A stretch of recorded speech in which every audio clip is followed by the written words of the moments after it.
Ara na. Kapag sinabi ng isang tao na wala akong binayaran sa kuryente, bakit kaya siya walang binayaran? Go! Wala ako sa bahay, nag-abroad ako. Madalas, ang public schools ay may kakulangan sa ano? Libro, Body part na madalas may naiipong libag. kilikili, Kilalang manghuhula sa Pilipinas. Madam Auring, Hey, pag sinabing keep the change, magkano kaya ang sukli? 50 pesos. Let's go, sir. Ito, please tayo.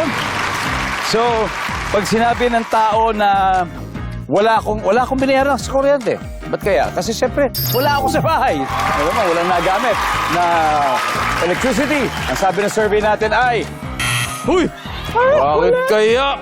Ang public schools madalas sinasabi ay may kakulangan sa libro. Andiyan ba yan, survey? Meron? Nice. Body part na madalas may naipong libag, kilikili. Ang sabi ng survey natin, wow! Kilalang manghuhula sa Pilipinas, Madam Auring. Survey says, wow! Pag sinabing keep the change, magkano kaya sukli? 50 pesos. Ang sabi ng survey, wow! Okay. Medyo galante, medyo. Kaya, Stan, 82 to go. Let's welcome back Miss Yula. Miss Yula?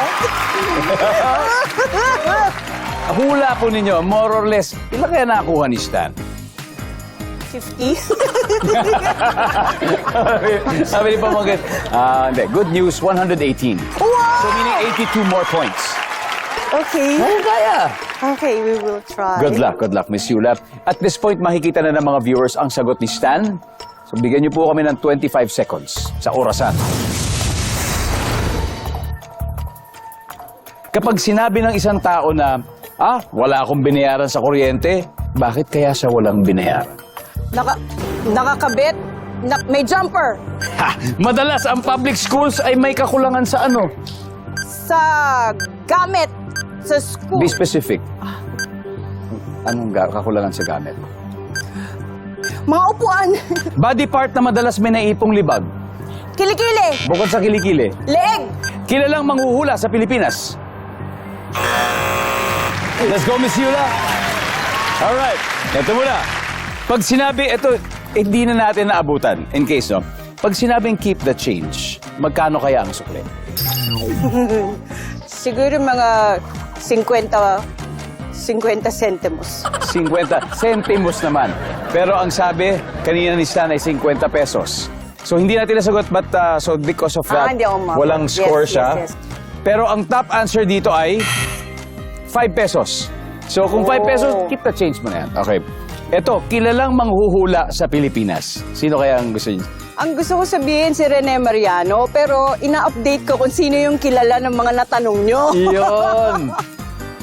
Ang top answer ay Madam Auring. Yes, Madam Auring. ang kilala lang lahat So, yan. eto na exciting part. Body part na madalas may naiipong libag. Ang sabi niyo yung leeg. Ang sabi ng survey ay, yun! Kilikili. Top answer ay kilikili. Ito na. Madalas ang public schools ay may kakulangan sa ano? Ang sabi niyo ay upuan. Ang sabi ng survey, 10 points. Ang top answer ay libro. Nakuha ni Stan. At ang huli, pag sinabi ng tao, wala akong binayaran sa kuryente, ba't kaya siya walang binayaran? Ang sabi niyo, jumper. Okay, Miss Yula, we need 48. Nandyan ba ang jumper? Ilan kayang puntos? Top answer! Yay! Top answer yun! Sayang! Kinulang ng 3 points!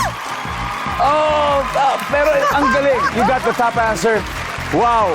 Wow! Congratulations, Team Valdez!